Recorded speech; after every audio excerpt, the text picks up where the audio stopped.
After several classes in which we have looked at the basic ideas about sequences and series and some tests for figuring out convergence and divergence of series, we're now ready to have a look at why and how series actually are applied in calculus. And as the title of the class suggests, this is going to be a fairly powerful application, a fairly powerful use. But these are called power series not only because we're going to use our mental power to and we're going to apply that to infinite series in order to get something interesting, but also because they involve actually powers in the algebraic sense of the words. So just x to some power. However, keep in mind that even though that is where the expression power series comes from, it is a very powerful technique and something that allows us to do many interesting things in very applied context. We're not going to see too many of those contexts. You're going to see them more next year and the year after that in your further mathematical work. But if you have heard of things like Fourier analysis, Fourier series, and similar other expressions, yeah, that's what we're talking about. And these are things which are used in all kinds of branches of engineering and science in general. So let's see what we're talking about.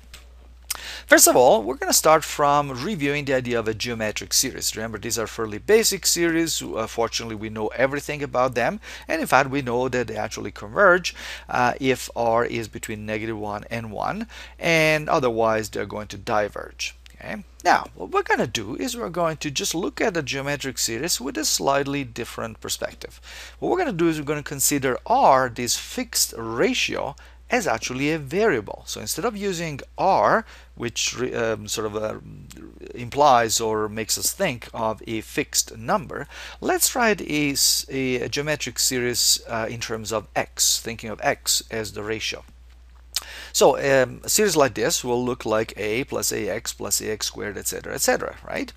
Now, we can think of this one as almost a polynomial. It looks at the beginning very much like a polynomial. What's the only difference? Why is it not really a polynomial? Well, because it goes on forever, right? A polynomial has a certain degree, so at some point certain powers of x will stop. We're only going to get the powers up to a certain point, and we don't go any further. In this case, on the other hand, we are going further. We're going all the way to infinity. So what we're dealing with is something that looks very similar to a simple kind of function, but is not. Okay.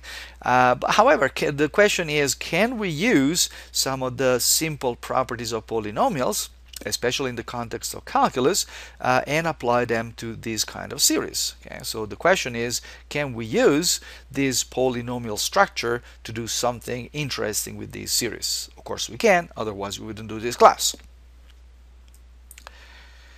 Some definitions.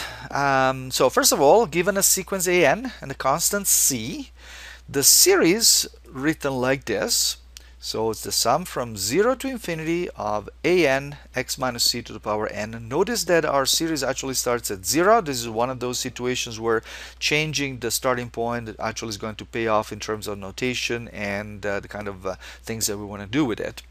So if we look at a series like this, so it's pretty much sort of increasing powers of x minus c, each one of them multiplied by some constant. So once again, it looks like a polynomial, only written in a slightly different way. But something like this is called a power series, and it's called a power series centered at x equals c. In many of the applications we're going to see, in many of the examples we're going to see, c is actually going to be equal to 0. Okay, so we're actually going to be playing with powers of x, but whatever we're going to say works even if we're going to look at powers of x minus c, and we're going to see many examples of that situation as well. Notice that I'm using the letter C to denote the center of this series, what we would call the center of this series, because of course C for center. And therefore I'm using a0, a1, a2, etc.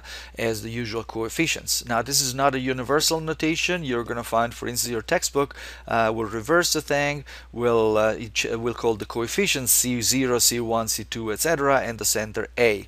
I prefer this one. You use whatever you want.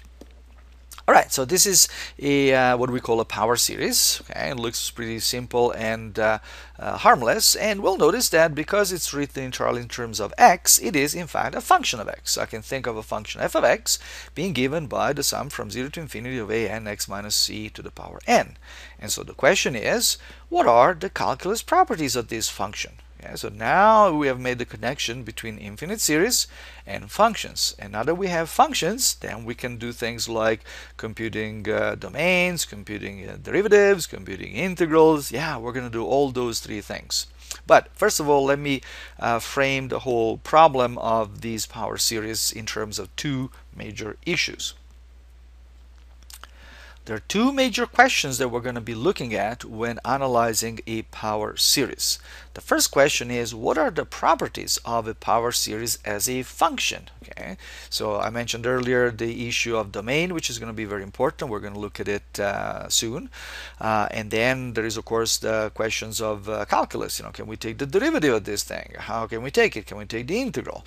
What does a function like that actually look like? Can we rewrite it as a function that we already know, that we're familiar with, and so on?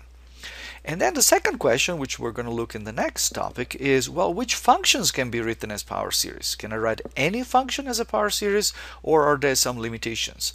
It turns out that the limitations are very few.